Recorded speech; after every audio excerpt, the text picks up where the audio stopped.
Mankind took its first steps on the moon.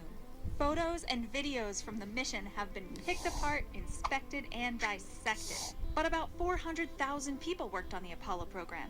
And that's a lot of mouths to keep shut about such a sensational secret. In the 1960s, the space race was serious business. And America was desperate to beat the Soviets to the moon.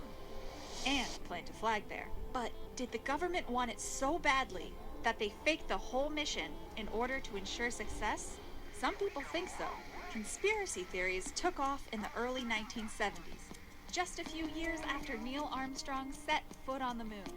This was the era of the Pentagon Papers and the Watergate scandal that rocked the United States. Some people were already distrustful of the government. The conspiracy theorists said the Apollo 11 moon landing was shot on a secret film set in the Hollywood Hills, or a remote military base. The non-believers also say, take a look at the lighting in this photo. It's not real because the sun must be the only source of light in the image. But yet we can clearly see the lunar lander and the Apollo astronaut even in the shadow areas, meaning Hollywood lighting must have filled in the darkness. But NASA says the light gray lunar soil and white spacesuit created more than enough reflections to fill in the shadows. Lunar landing deniers point to this photo and ask, where are the stars? We're clearly not in space.